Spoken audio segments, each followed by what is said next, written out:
জমিনের সমস্ত কিছু হেদায়েত আল্লাহ দান করেছেন। সুবহানাল্লাহ। তা আল্লাহ তাআলা আসমানের অধিবাসী সূর্যকে হেদায়েত দান করেছেন, যার কারণে সূর্য সঠিক পথে চলে। আল্লাহ তাআলা আসমানের অধিবাসী চন্দ্রকে হেদায়েত দান করেছেন, যার কারণে চন্দ্র সঠিক পথে চলে। আল্লাহ তাআলা এমনি ভাবে গাছপালা জমিনের অধিবাসী তরুলতা আল্লাহ তাআলা পশু পাখি জীব জানোয়ারকে হেদায়েত দান করেছেন, যার কারণে তারা সঠিক পথে চলে, যার কারণে তারা মঙ্গলের পথে চলে, অমঙ্গলের পথে কেউ চলে না। সুবহানাল্লাহ। তো আল্লাহ তাআলা আসমান জমিন সবকিছুকে হেদায়েত দান করেছেন।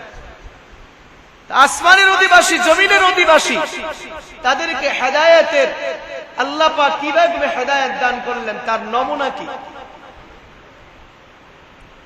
আমরা একটু দৃষ্টান্ত কোরআন থেকে নেই যে আল্লাহ তাআলা কোরআনের আসমানের অধিবাসীদেরকে কিভাবে হেদায়েত দান করেছেন। সূরাতুল ইয়াসিনে আমরা দৈনন্দিন বাদ ফজর আমরা তেলাওয়াত করে থাকি।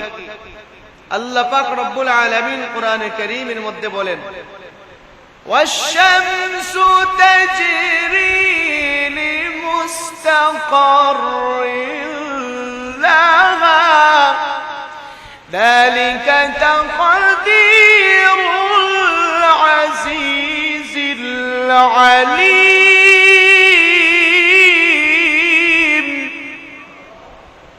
আসেনি কোরআন? হ্যাঁ, সূরাতুল ইয়াসিনে আছে না? আল্লাহ বলে ওয়াশ-শামসু তাজরি, সূর্য চলে। সূর্য কথা কয় না, সূর্য চলে। তো সূর্য চলে আল্লাহ পাক রব্বুল আলামিন বলতেছেন। তো এইখান থেকে আমাদেরকে বুঝে নেওয়া দরকার যে আল্লাহ তাআলা সূর্য কিভাবে পরিচালনা করেন। দৈনন্দিন সূর্য পূর্ব আকাশে উঠে আবার পশ্চিম আকাশে অস্ত যায়। আল্লাহ পাক রব্বুল আলামিন এইভাবে সূর্য উঠান আবার সূর্য ডুবান। তো সূর্য উঠে আর ডুবে আল্লাহ পাক রব্বুল আলামিন সূর্যের একটা অবস্থান আল্লাহ দিয়েছেন। ওয়াশ-শামসু তাজরি, সূর্য চলে। সূর্য চলে যখন বলে এখান থেকে বোঝা গেল সূর্য চলে। আর বিজ্ঞান বলে সূর্য শুধু চলে না, সূর্যের সাথে সাথে সব চলে। কোন কোন বিজ্ঞানী বলেছিলেন সূর্য স্থির দুনিয়া চলে, আবার কেউ বলছেন না সূর্য চলে দুনিয়া স্থির। আবার পরবর্তীতে বিজ্ঞান এসে বলে না, দুনিয়াও চলে সূর্যও চলে। তো সূর্য ঘোরার সাথে সাথে দেখেন বিজ্ঞানীদের মাথাও ঘুরে। ঘুরে কি ঘুরে না? কথা কয় না, ঘুরে কি ঘুরে না? এক এক বিজ্ঞানীর কথা এক এক রকম, কিন্তু আল্লাহ পাকের কথা, আল্লাহ পাকের কালাম যা 1400 বছর আগে বলেছিল আজও সেই কালাম কোন নড়চড়, কথা কয় না, নড়চড় আছে? মুহতারাম হাজিরিন, তো বোঝা গেল কোরআন থেকে সূর্য চলে। সূর্যের গন্তব্যস্থল আছে। সূর্যের দুইটা পথ, কাল কেন্দ্রিক গন্তব্যস্থল আর আরেকটা স্থান কেন্দ্রিক গন্তব্যস্থল। এই দুইটাকে 7 ভাগে বিজ্ঞানী আবিষ্কার করেছে, 7 ভাগে বিভক্ত করেছে। 7 ভাগে সারা বছর সূর্য চলে। এই 7 ভাগে বিভক্ত হয়ে সূর্য পরিচালিত হয়। এই 7 ভাগকে যদি আমি আলোচনা করতে যাই আমার মূল আলোচনা ছেড়ে অন্যদিকে চলে যেতে হবে। এই 7 ভাগের এক ভাগ, এই এক ভাগের মধ্যে এখন যে একটা আলোচনা এসছে ওয়াশ-শামসু তাজরি, সূর্য চলে, সাথে সাথে আবার প্রশ্ন আসে যে চলে যায় কোথায়? আসে কি আসে? হ্যাঁ, যাত্রাবাড়ি এই মদনপুরের রাস্তার গাড়ি চলে, প্রশ্ন আসে সাথে সাথে চলে গাড়ি, যাবে কোথায়? কি হয় না? প্রশ্ন হয় না? সূর্য চলে, যাবে কোথায়? 7 ভাগ, এর মধ্যে একটা ভাগ হলো আল্লাহর পয়গম্বর জনাবে মুহাম্মদুর রাসূলুল্লাহ সাল্লাল্লাহু আলাইহি ওয়াসাল্লাম, তিনি বলেন যে আল্লাহ তাআলা প্রত্যেকদিন যখন সূর্য অস্ত চলে যায় তখন যখন আবার অন্য একটা রাষ্ট্রের মধ্যে যখন সূর্য উঠা সময় হয়, তখন আল্লাহ পাকের দরবারে ওই সূর্য আরশে আজিমের নিচে গিয়ে সেজদায় লুটে পড়ে আল্লাহর কাছে তখন জিজ্ঞাসা করে, আল্লাহ পাকের কাছে তখন অনুমতি চায়, আয় আল্লাহ, বাংলাদেশে সূর্যের আলো দিব কিনা, বাংলাদেশে সূর্য উদয় হবে কিনা, পাকিস্তানে সূর্য উদয় হবে কিনা, আল্লাহর কাছে অনুমতি চায়। আল্লাহ পাক যখন অনুমতি দান করে, তখন সূর্য সাথে সাথে উদয় হওয়া শুরু করে। বলেছেন কে? আল্লাহ রাসূল। কে বলেছেন? আল্লাহ রাসূলের হাদিস। প্রত্যেকদিন সূর্য আল্লাহর কাছে আরশে আজিমের কাছে গিয়ে সিজদা করে অনুমতি চায় যে আল্লাহ, আমি আজকে বাংলাদেশের জমিনে আলো দিব কিনা, সূর্য উদয় হব কিনা। আল্লাহ যখন অনুমতি দেয় তখন সূর্য উদয় হয়। যেদিন অনুমতি দান করবেন না সেদিনই কিয়ামত শুরু হবে। এখান থেকে বুঝলাম সূর্য উদয় হয়, উদয় অস্ত আসে সূর্যে। বাস্তব কথা হলো, বিজ্ঞানের দৃষ্টিতে বাংলাদেশে যখন সূর্য উদয় হয়, তখন বাংলাদেশের তুলনায় পাকিস্তানের সূর্য উদয় হয়। কথা কয় না? একই সময় কি পাকিস্তানে আর বাংলাদেশের সূর্য উদয় অস্ত হয় না? আরবের মধ্যে সূর্য উদয় অস্ত আর আমিরাতের, এমনি ভাবে আমেরিকার সূর্য উদয় অস্ত এক সমানে হয়। কি হয় কি? তাহলে বিজ্ঞানের আবিষ্কার অনুযায়ী সূর্যের উদয় অস্ত বলতে কিছু নেই, কারণ সূর্য 24 ঘন্টায় আকাশে ঘুরতেছে। বিজ্ঞানের কথা অনুযায়ী সূর্য 24 ঘন্টায় আকাশে ঘুরতেছে। এটার আরবিতে এটার জবাব কি? এটাকে বলা হয় আমরে ইজাফি, অর্থাৎ আপেক্ষিক ব্যাপার। অর্থাৎ বাংলাদেশের তুলনায় পাকিস্তানে সূর্য উদয় হবে না, বাংলাদেশের সময় অনুযায়ী সূর্য উদয় হবে। এই জন্যই যখন বাংলাদেশে সূর্য উদয় হওয়ার সময় হয়, তখন আল্লাহর দরবারে জিজ্ঞাসা করে সূর্য, আয় আল্লাহ, বাংলাদেশে কি সূর্য দেব নাকি সূর্যের আলো বন্ধ রাখবো? এটাই এটার জবাব। যে বাংলাদেশে যখন সূর্য উদয় হয় তখন বলে সূর্য উদয় হচ্ছে, যখন অস্তে যায় তখন মানুষ বলে সূর্য অস্তে যাচ্ছে। ঠিক তদ্রুপ এই জন্য প্রত্যেকটা রাষ্ট্রের জন্য আল্লাহ পাকের সেই সৃষ্টি মখলুক সূর্য আল্লাহর দরবারে দৈনন্দিন আল্লাহর কাছে অনুমতি চায় সিজদার মাধ্যমে। আল্লাহ তাআলা এইভাবে সারা বছর, যুগকে যুগ, আল্লাহ তাআলা শতাব্দীর পর শতাব্দী, এইভাবে হাজার হাজার যুগ চলে যাইতেছে। আল্লাহ তাআলা সূর্যকে এইভাবে পরিচালনা করতেছে। পাশে পাশে আল্লাহ তাআলা চন্দ্র রেখেছেন, তারকা রেখেছেন। এই চন্দ্র তারকা যার যার গতিপথে চলে, কেউ কারো গতিপথে যায় না, কেউ কারোর সাথে টক্কর খায় না, একজন আরেকজনের সাথে টক্কর খেয়ে ধ্বংসের পথে চায় না। বুঝা গেল কি? আল্লাহ তাআলা আসমানের মধ্যে সূর্যকে হেদায়েত দান করেছেন মঙ্গলের পথে না অমঙ্গলের পথে? কথা বলে না, মঙ্গলের পথে না অমঙ্গলের পথে? আল্লাহ তাআলা চার তারকারাজিকে হেদায়েত দান করেছেন মঙ্গলের পথে না অমঙ্গলের পথে? তাহলে আরেকটি দৃষ্টান্ত, আসমানের একটি দৃষ্টান্ত দিয়ে আসমানের অধিবাসীর হেদায়েতের কথা বোঝানোর চেষ্টা করলাম। আরেকটা দৃষ্টান্ত হলো যে আল্লাহ তাআলা গাছপালাকে হেদায়েত কিভাবে দান করেন। মুফাসসিরিনে কেরাম লিখেছেন, আমরা যখন চাষাবাদ করি, ওই চাষাবাদের মধ্যে যখন ধান চাষ হয়, ধান চাষ হওয়ার জন্য যখন চালা বুনন করা হয়, ধানের যে অঙ্কুর জমিনের মধ্যে ফেলানো হয়, এটাকে জ্বালা বলে। আগে জ্বালা বুনন করতে হয়, জ্বালা থেকে তারপরে এরিদান, পুরুদান, এগুলো তখন চাষাবাদ হয়। এই কথা ঠিক না? দৃষ্টান্ত দেওয়ার জন্য ধানের কথা বলতেছি। যারা আগেরকার যুগে ধানের আবিষ্কার করেছেন সহজে বুঝে আসবে। ধান থেকে যখন দুটি অঙ্কুর বের হয়, আমাদের দেশীয় ভাষায় বলে গেরা। কি বলে? গেরা। এই ধানের মাথার মধ্যে দুইটা থাকে মাথা, একটা হলো মোটা মাথা আর একটা হলো চিকন মাথা। জমিনের মধ্যে যখন ফেলানো হয় ধান, তখন কি ভাঁজ ফেলানো হয় যে প্রত্যেকটাকে হাতে ধইরা ধইরা, একটা মাথা চিকন আর একটা মোটা, যেটা চিকুন ওটা নিচে গিয়ে শিকড় হয়, আর যেটা মোটা ওটা উপরে গিয়ে তখন গাছ হয়, এটা থেকে পাতা পাতা গজাইতে থাকে। এবার যেই মাথাটা মোটা ওটা নিচে গেলে পচে যাবে, আর যেটা উঁচা চিকুন উপরে গেলে ওটা আর চারা হবে।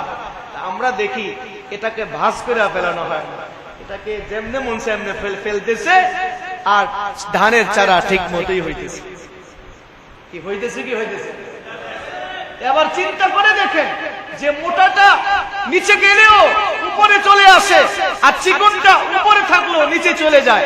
তো আল্লাহ তাআলা এভাবে গাছপালাকে হেদায়েত দান করেন যে তোমাকে যদিও উপরে রাখা হয়েছে, তোমার যাওয়ার পথ হলো নিচে, তুমি নিচে চলে যাও, আর ওটা তোমাকে নিচে রাখা হলেও তোমার পথ নিচে না, তুমি উপরে চলে আসো। এভাবে আল্লাহ তাআলা গাছপালাকে হেদায়েত দান করেন।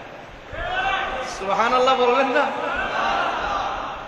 আল্লাহ তাআলা এমনি ভাবে পশু পাখি জীব জানোয়ার হেদায়েত কিভাবে দান করেন।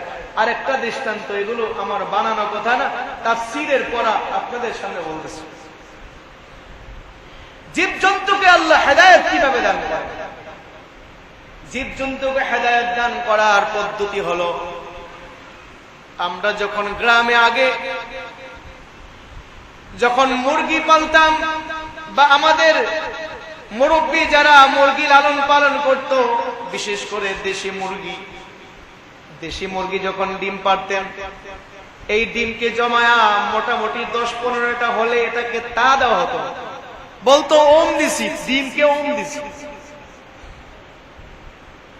এটাকে মোটামুটি মোরগ যখন 3 থেকে 3.5 সপ্তাহ তা দেওয়া হয়, তখন তার থেকে বাচ্চা জন্মগ্রহণ করে। জন্মগ্রহণ করার সময় তখন দেখবেন যখন ওই বাচ্চা থেকে ডিম থেকে বাচ্চা বের হয়ে আসবে, বাচ্চা বের হওয়ার সময় যখন হয়, যখন তার ভিতরে আল্লাহ পাক রব্বুল আলামিন রূহ দিয়ে দেন, আর তার শ্বাস প্রশ্বাসের যখন সময় হয়ে যায়, এর থেকে যদি কিছুক্ষণ সময় পরে ডিমটা না ফাটে, তাহলে সাথে সাথে ভিতরের বাচ্চাটা মৃত্যুবরণ করবে। আর যদি কিছু আগে, তার থেকে কিছু আগে ডিম ফাটিয়ে দেয়, তো বাচ্চার সাথে সাথে ভিতর থেকে মারা যাবে। তো বাচ্চার শক্তি নাই ভিতর থেকে ডিম ফাটায় বের হওয়ার জন্য। আল্লাহ তাআলা মোরগকে ঠিক সময়ে ডিম ফাটানোর আল্লাহ পাক রব্বুল আলামিন বুদ্ধি দিয়েছেন, ইলম দিয়ে দিয়েছেন। যখন বাচ্চা বের হওয়ার সময় হয়, সাথে সাথে ওই মোরগ তার ডিমকে তখন ঠুকরিয়ে ফাটিয়ে দেয়, তখন বাচ্চা ঠেলে ভিতর থেকে বের হয়ে আসে। সুবহানাল্লাহ বলবেন না? তো এটার জ্ঞান দিয়েছে কে? কথা কয় না কে?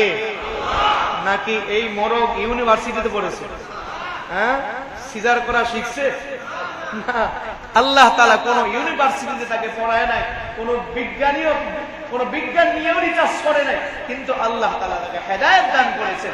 এই হেদায়েত পাওয়ার কারণে আল্লাহ পাক রব্বুল আলামিন এইভাবে পুরো বিশ্বটাকে পরিচালনা করতেছে। এই মর্মে আল্লাহ পাক বলতেছেন, আল্লাহু নূরুস সামাওয়াতি ওয়াল আরদ, আসমান এবং জমিনের সকল অধিবাসীকে আল্লাহ তাআলা হেদায়েত দান করেন। সুবহানাল্লাহ বলবেন না? এখানে এক জায়গাতে আল্লাহ বললেন আল্লাহ হেদায়েত আসমান এবং জমিনের সকল কিছুকে হেদায়েত দান করেন, কিন্তু অন্য জায়গাতে দেখি যখন কোরআন নাযিল হয়েছে, কোরআনকে 2 ভাগ করা হয়েছে। কয় ভাগ? সূরা ফাতিহাকে কয় ভাগ করা হয়েছে? 1 ভাগ কার জন্য? কথা কয় না? 1 ভাগ কার জন্য, আরেক ভাগ কার জন্য? বান্দার জন্য। বান্দার জন্য যে কোরআন দেওয়া হয়েছে, এটার দলিল আমরা কোরআনে রমজান মাসে এই আয়াতটা অনেক সময় শুনি মুফতিয়ানে কেরাম থেকে।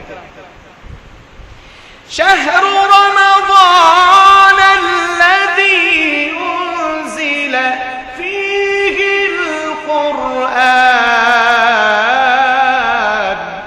হুদাল লিন্নাস। আল্লাহ বলেন কোরআন নাযিল করছি কার জন্য জানো? আমি কোরআন নাযিল করছি মানুষের হেদায়েতের জন্য। সুবহানাল্লাহ বলেন। তো কোরআনের এক জায়গাতে বললেন মানুষের হেদায়েতের জন্য কোরআন নাযিল করা হয়েছে, আর আল্লাহ অন্য জায়গায় বলেন সমস্ত আসমান জমিনের অধিবাসীকে আল্লাহ হেদায়েত দান করেন। তো হেদায়েত দান করেন সমস্ত অধিবাসীকে, কিন্তু কোরআন নাযিল করার সময় শুধু মানুষের কথা কেন বললেন? আসমান জমিনের অধিবাসীর কথা কেন বললেন না? প্রশ্ন হয় কি হয় না? কথা কয় না, হয় কি হয় না?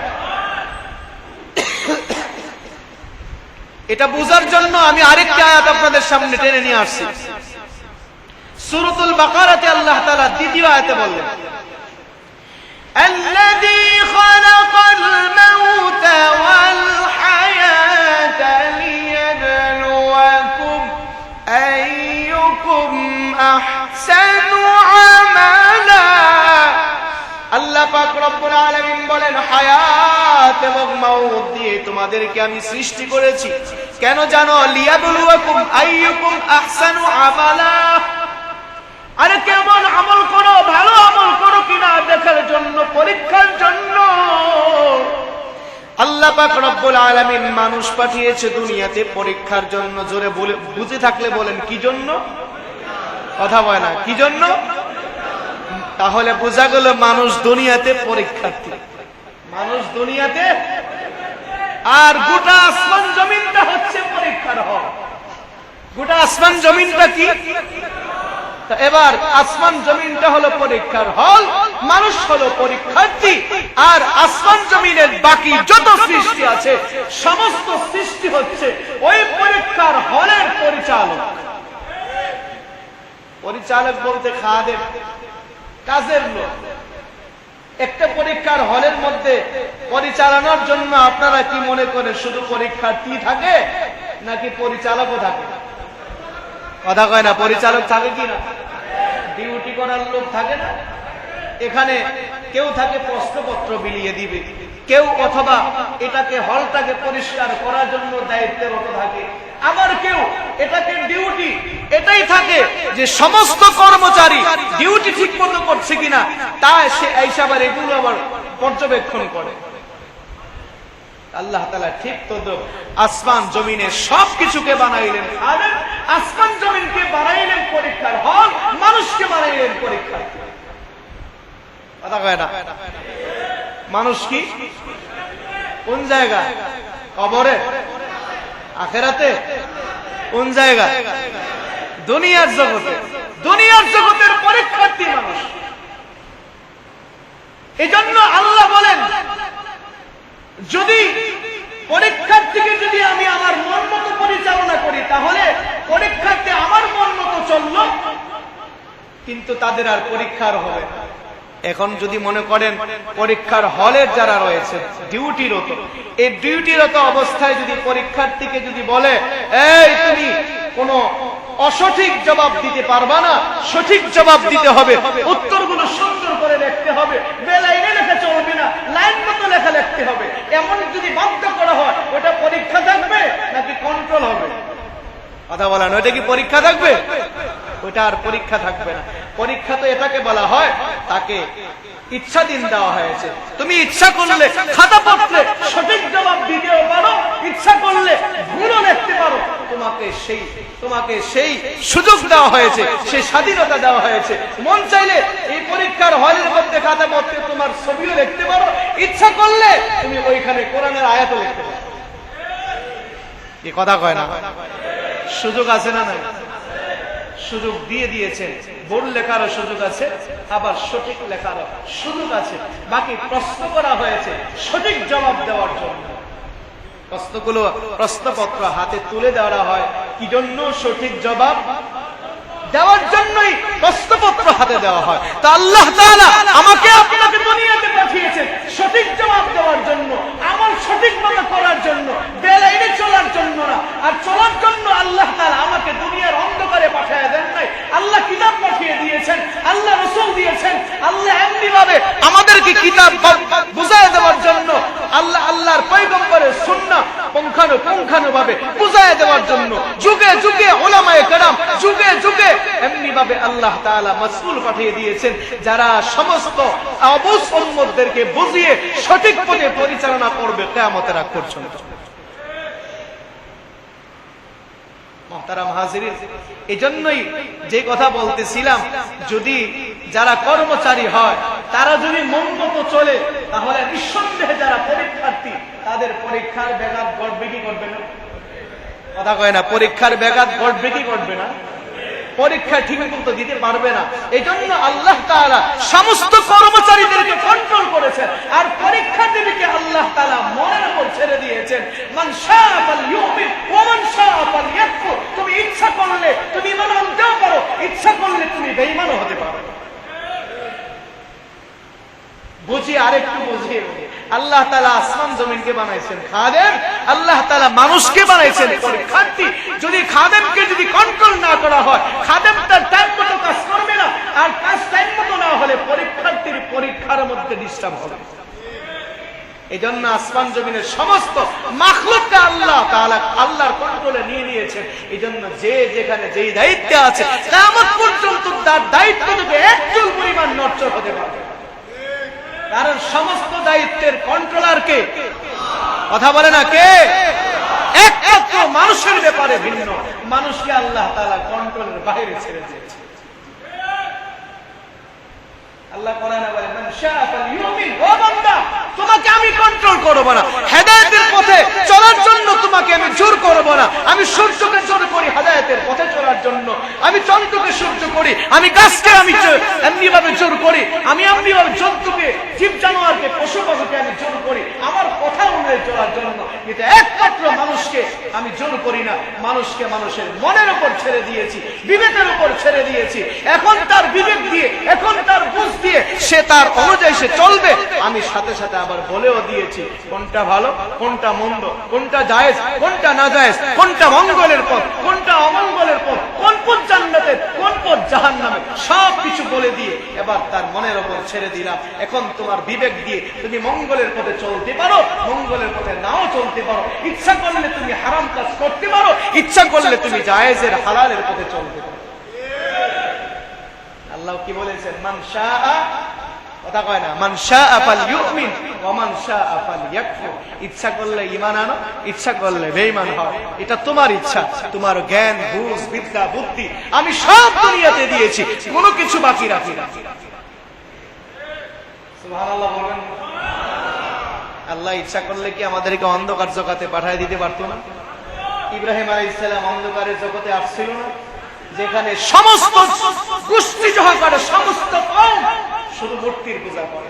মাথায় মূর্তি, বগলের নিচে মূর্তি, খাইতে গেলেও মূর্তি, ঘুমাইতে গেলেও মূর্তি, রাস্তায় হাঁটতে গেলেও মূর্তি, দোকানেও মূর্তি, সব জায়গাতে মূর্তি আর মূর্তি। ওই জায়গাতে অন্ধকার জগতে ইব্রাহিম আলাইহিস সালামকে কিতাব দেওয়া হয়। ইব্রাহিম আলাইহিস সালাম তার রবকে খুঁজে বের করছে। সুবহানাল্লাহ বলবেন। এরকম যদি অন্ধকার জগতে আমার আপনার ছেড়ে দিত অবস্থাটা কি হতো?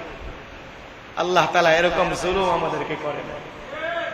আল্লাহ তাআলা আমাদেরকে বারবার বুঝাইবার জন্য আল্লাহ কোরআন দিয়েছেন, কোরআনকে বুঝাইবার জন্য কোরআনের শিক্ষিত দিয়েছেন। শিক্ষিত দিয়েই শেষ করে নাই, শিক্ষা প্রতিষ্ঠান দিয়েছেন। শিক্ষা প্রতিষ্ঠান দিয়েই শেষ করে নাই, শুধু শিক্ষা প্রতিষ্ঠানে মানুষ যাবে না শিক্ষিত হওয়ার জন্য। এই জন্য আল্লাহ তাআলা আবার আমির পাঠিয়ে দিয়েছেন, যে জায়গায় জায়গায় মানুষদেরকে দ্বীনের পথে ডাকবে, দায়ী বানায় দিয়েছেন। মানুষদেরকে দাওয়াত দিবে, রাস্তায় রাস্তায় হাঁটবে, মসজিদে দাওয়াতের কথা বলবে, নামাজের কথা বলবে, জিকিরের কথা বলবে, হালাল হারামের কথা বলবে, মাঠে মাঠে ওয়াজ নসিহত হবে, মসজিদে ইসলামী মাহফিল হবে, জায়গায় জায়গায় কনফারেন্স হবে। এমনকি আল্লাহ তাআলা মানুষ বর্তমানে এখন ইউটিউবের মুখী, মানুষ মোবাইল মুখী।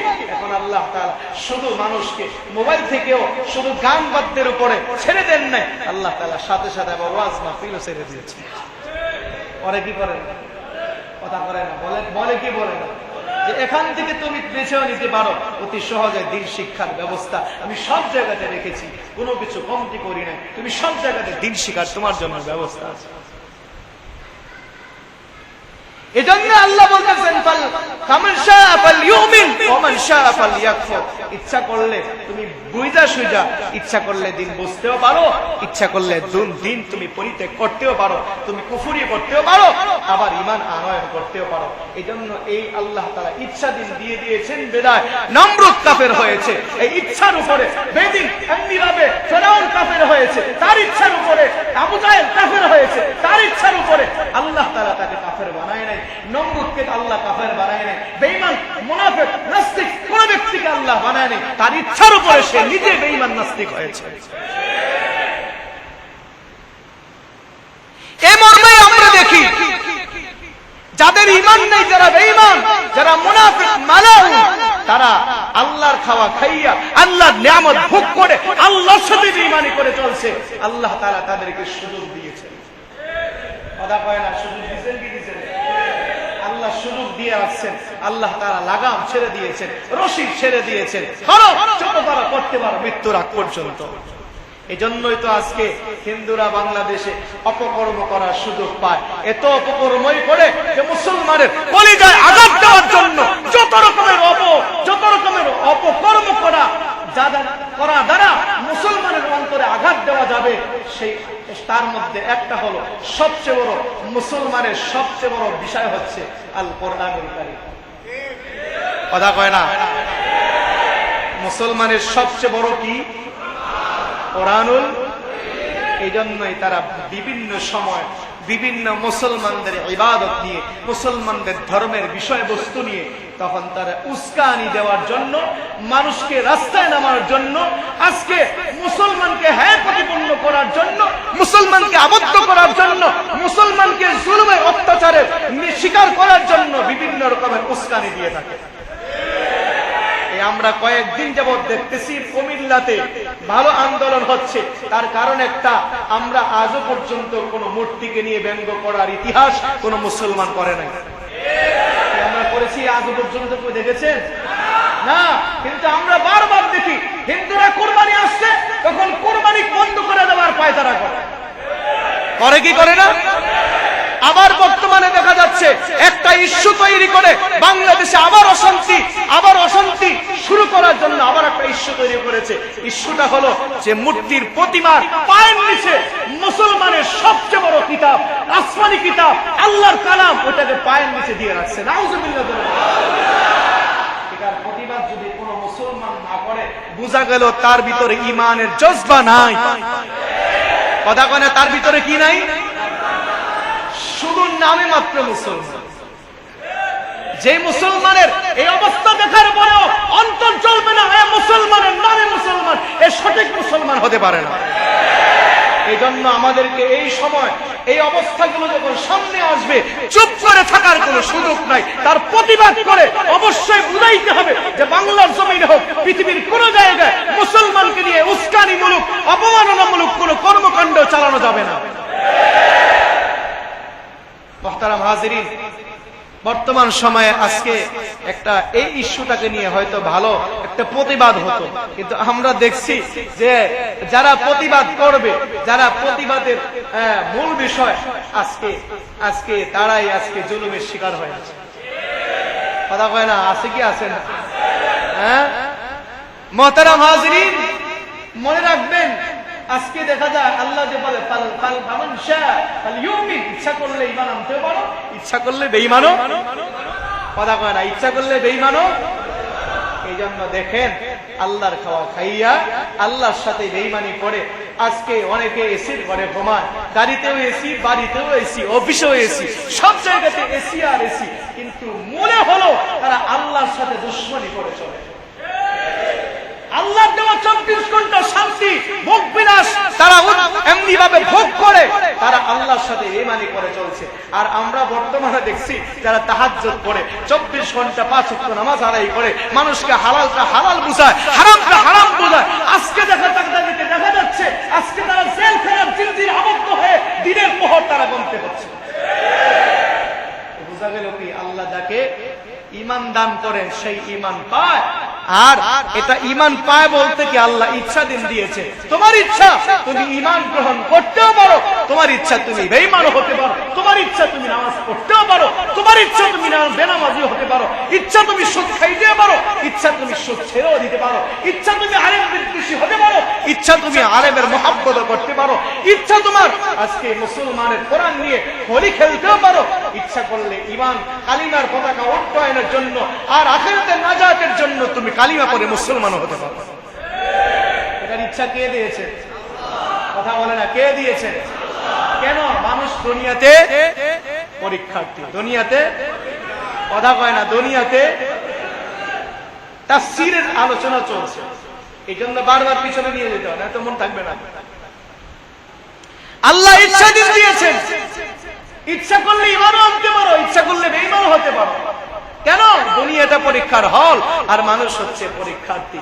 এজন্য আল্লাহ তাআলা আসমান জমিনের সকল অধিবাসীকে কন্ট্রোলে রেখেছেন। তারা খাদেম মন মতো চলতে পারে না, তার খাদেম আল্লাহর কথা মতো চলবে। আর যারা পরীক্ষার্থী তারা তাদের মন মতো চলবে, কারণ দুনিয়াতে তারা হচ্ছে পরীক্ষার্থী। পরীক্ষককে কখনো কন্ট্রোল করা চলবে না। এজন্যই বুঝে নেন যে নামাজ পড়ি না, অনেকেই বলি আল্লাহ ঈমান দান করে, আল্লাহ মুত্তাকি আল্লাহ বানায়, সব তো আল্লাহর হুকুমে চলে, আল্লাহর হুকুমে একটা গাছের পাতা হলো না। এই কথার উপর উড়াইয়া দিয়া বলে কি যে আল্লাহ আমার হেদায়েত দেয় না, আল্লাহ আমার মসজিদে নেয় না, আল্লাহ আমার নামাজ পড়ায় না, আমার দোষী। কয় কি কয়? কথা বলে না, বলে কি বলে না? এটার জবাব কি?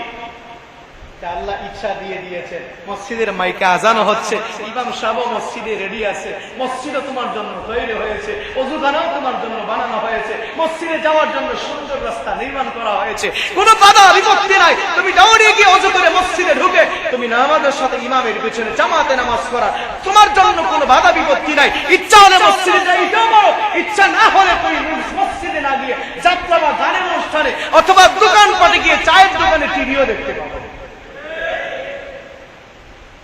কথা কয় না? হ্যাঁ, কেন? মানুষ পরীক্ষার্থী। বারবার বলতেছি, মানুষ দুনিয়াতে কি পরীক্ষার্থী। এই পরীক্ষা একবারই হয়, দ্বিতীয়বার আর এসএসসি পরীক্ষার একটা বিষয় যদি কেউ ফেল করে, দ্বিতীয় বছর আবার পরীক্ষা দিয়ে পাস করার সুযোগ আছে। তৃতীয় বছর ফেল করলে আবার তৃতীয় বছর আছে কিনা? দুনিয়াতে যারা একবার ফেল করে কবরে যাবে, কবর থেকে উঠে আর দুনিয়াতে আসার দ্বিতীয়বার সুযোগ আছে? ইতিহাস ঘটছে? ঘটেনি।